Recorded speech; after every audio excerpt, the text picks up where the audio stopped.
Hello again, and welcome back to another one.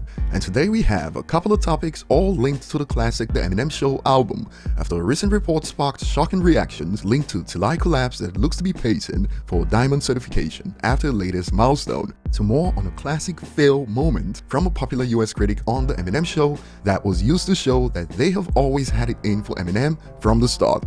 I've always said this in videos whenever we talk about critics, and thanks to a latest post on Reddit, we gotta look at a professional reviewer's take on The Eminem Show, an album that not only became a certified classic, but also became the best-selling hip-hop album of all time globally since sales tracking began. And before we dive into the details, if you enjoy content like this, don't forget to hit the like button, subscribe to the channel if you're new, and find me on social media at ETLifestyle_web. So a recent report caught the attention of fans on platforms like Twitter when this happened. Eminem's TES collapse has now sold 10 million consumption units in the United States. Despite being a non-single, the song is eligible to be certified as 8 times platinum in the country. And there was more to explain why there's a difference between the total consumption unit figure and what it's currently eligible for after a user asks why it's not diamond when it has 10 million sales, which got this response: "That's not how it works. It sold 10 million consumption units. Consumption units don't mean sales. It has sold 8 million copies and has sold 10 million consumption units. Consumption unit takes fan-made videos and many others as account. Sales don't." And on this note, another added, all methods of consumption, including fan-made videos and ringtones. And it gets interesting. Would this be the first ever non-single to go diamond when it does? And that is correct, because TES Collapse was never released as a single and already holds the record for the best-selling non-single of all time since tracking began. And this feat has sparked reactions like, "That's utterly insane. What kind of, in quotes, satanic practice did Eminem use? Seriously though, bravo Eminem."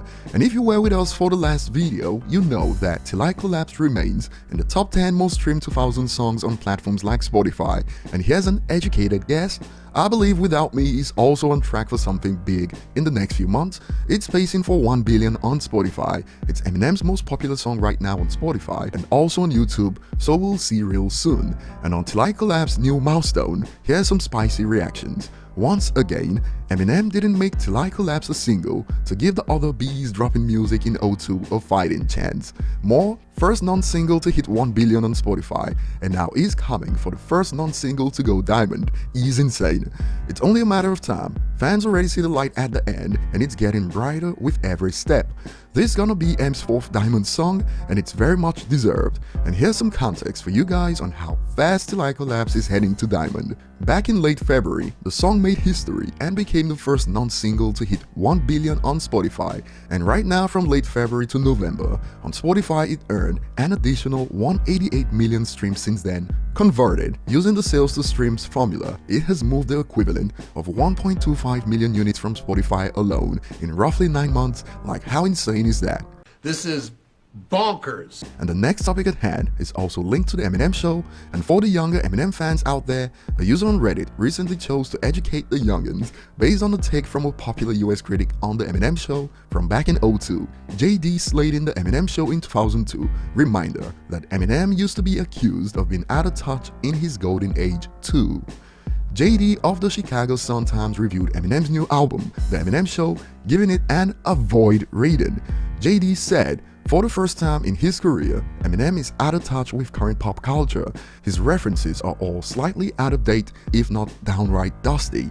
Besides Cheney, the target of his biting insults include the would-be lyric censor, Tipper Gore, What Is This, 1984?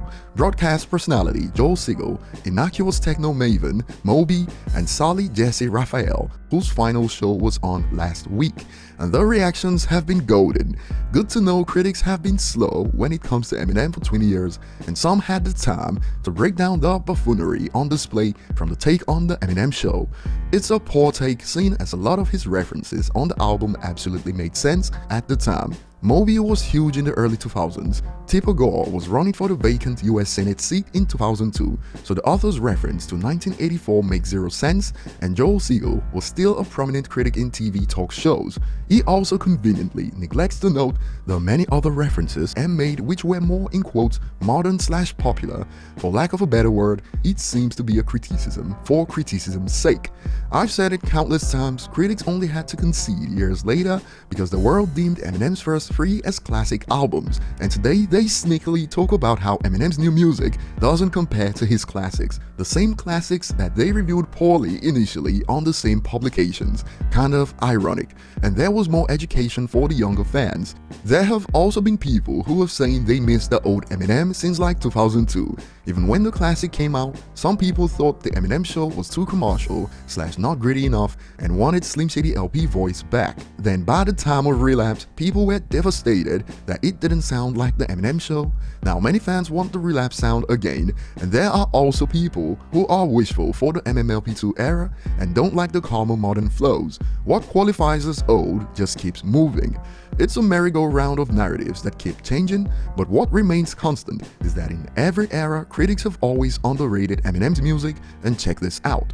Damn, must have hurt him hard after it ended up being regarded as a hip-hop classic album. And some believe this, arguably it copped in worse in those days, and you could argue this point there is sufficient evidence to make the argument. But that will be all for today. Save your thoughts for the comment section. Thanks for watching and see you on the next one.